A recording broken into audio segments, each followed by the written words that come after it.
Seguro que eres un poco como yo.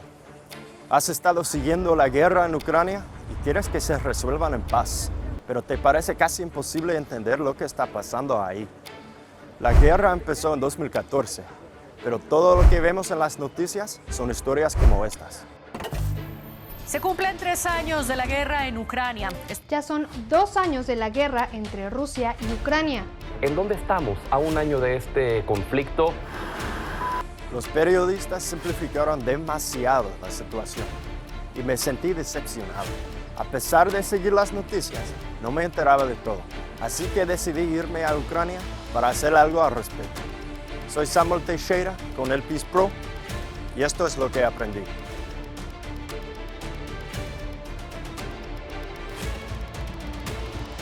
La guerra empezó en 2014. La revolución de la dignidad solíamos llamar Maidan en ese momento. Fue básicamente después de que el gobierno cambió, por lo que ya no había un gobierno corrupto en Ucrania. Esa fue la primera vez que el mundo entero escuchaba que Ucrania no es Rusia.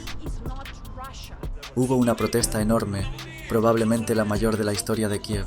Tal vez 1 millón de personas estaban aquí en la plaza, el 1 de diciembre de 2013. Yo también estuve allá. He visto Euromaidan. Esas personas tuvieron un gran impacto en nuestras vidas futuras. Rusia no le gustó. Pero Rusia y Ucrania comparten una larga historia y 2014 no fue el primer conflicto entre ellas. Nos explotaron durante muchos años. Como eran el Imperio Ruso y luego la Unión Soviética, explotaban a Ucrania. Así lo ven los ucranianos. ¿Y los rusos? ¿Cómo creen que empezó la guerra? ¿Y qué piensan de esta situación? Es totalmente un producto del golpe de Estado de 2014. Para Rusia, la protesta del Euromaidan que desalojó al presidente ucraniano Viktor Yanukovych fue básicamente un golpe de Estado. Maidan no acercó a Ucrania a la democracia y el progreso. Llevó a Ucrania a un callejón sin salida. Empujó al país al abismo de la guerra civil. Rusia pensó que estaba siguiendo las reglas del Occidente cuando intentó llegar a un acuerdo comercial con el gobierno de Yanukovych. Pero se sintieron traicionados cuando Ucrania reemplazó a su líder electo por un gobierno abiertamente hostil hacia Rusia. La oposición llegó al poder y hay una parte de Ucrania que no aceptó el cambio y decidieron luchar con armas contra eso. El territorio de Donbass y Lugansk. Estalló la guerra, pero ambos lados querían lo mismo: seguridad y autodeterminación. Si todos compartimos los mismos propósitos, ¿por qué no podemos convivir en paz? ¿Qué necesitamos para poner fin a esta guerra?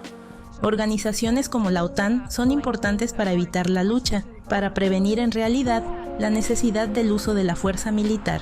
Creo que deberíamos establecer fronteras y límites claros. Creo que tendría sentido que Ucrania formara parte de la OTAN, al igual que otros países. Así se conseguiría una paz más duradera. La opinión común es que la entrada de Ucrania en la OTAN sería insoportable para Rusia. Pero según Putin, la cuestión no es la OTAN en sí misma. Simplemente sirve como instrumento de la política exterior estadounidense. Entonces, tiene que haber algo más en la historia y en la perspectiva rusa con respecto a esta guerra. Teníamos que poner fin a esa atrocidad, a ese genocidio de los millones de personas que viven allí y que depositaron sus esperanzas en Rusia, en todos nosotros. La sociedad ucraniana se enfrentó al surgimiento del nacionalismo de extrema derecha, que rápidamente se convirtió en una rusofobia agresiva.